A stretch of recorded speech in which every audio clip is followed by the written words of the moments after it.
Hi, beautiful humans. Welcome to another Creatrix client lesson. Today we are talking about your pleasure and your joy outside of business, okay?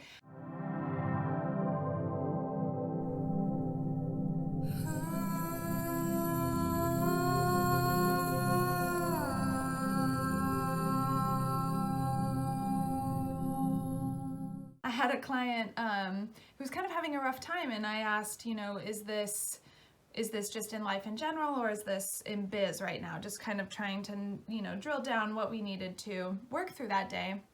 And she said, is there a difference? And I said, yes, absolutely. And I think this is something we can absolutely forget. It is something I for sure as fuck forgot when I was in the throes of building my business, and something even still that kind of creeps in. Because for people who are high achievers, we tie so much of our pleasure and our joy to our success, to our achievement, right?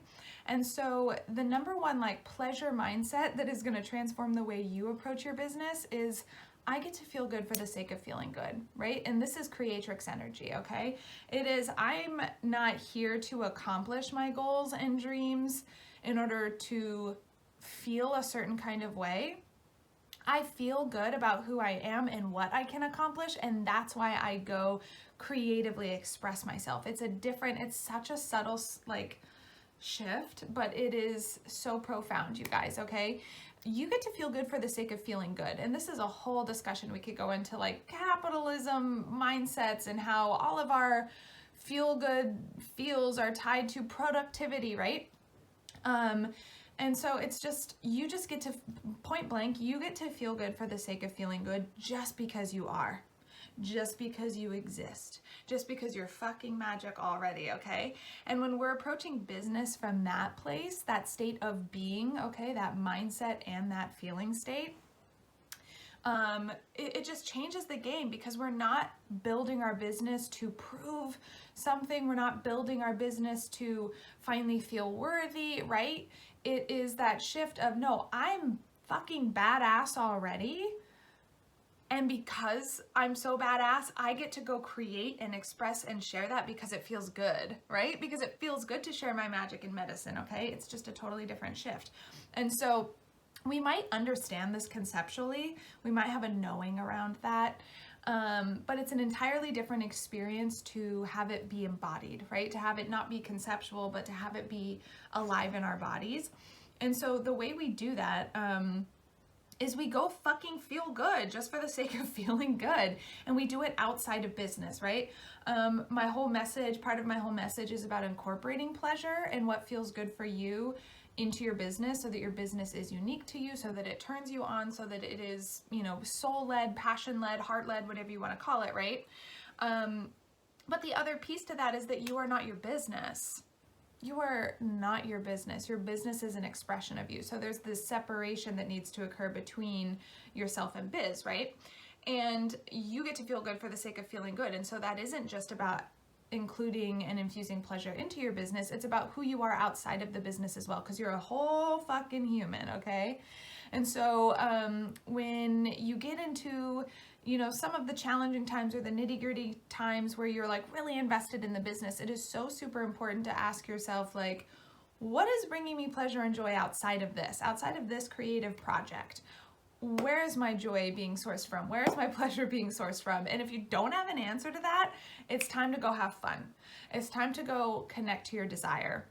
It's time to go get outside and put your feet in the beach, or put your feet in the sand.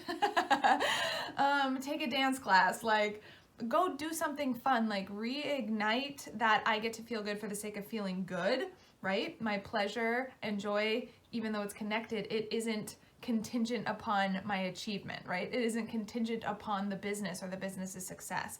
I'm a whole fucking human. I get to feel good for the sake of feeling good, right? And this really is a game changer, you guys. And again, it's something you might understand conceptually. I know I had this experience. I was like, yeah, that totally makes sense. I get it. Totally. Absolutely. I'm on board. But then I wasn't living that. And it showed, right? You have to take care of yourself in order to take care of your business. And so if you aren't in a good place, I tried to say space and place. If you aren't if you aren't in a good place, your creative expression projects are going to suffer, and your business is one of those things. It's an expression of you, right? And so all that energy is going to bleed over and translate. So like, you taking care of you is taking care of the business. And sometimes that is slowing down. Sometimes that is taking a pause. Sometimes that is taking a rest. Sometimes that is simplifying. Sometimes that is putting certain projects on the back burner. You know what I mean? Like, your self-care is taking care of the business. And so ask yourself, what is bringing me pleasure and joy? Like, make this a habit. Make this a practice, asking yourself this. What is bringing me pleasure and joy outside of the business, right? How am I letting myself have the whole self human experience where my pleasure and joy is sourced not just through my business, not just through my creative, expressive endeavor, right? And how can I let myself have fun? How can I just feel good for the sake of feeling good? Not because I earned it, not because I achieved it, just because I am and I get to, right?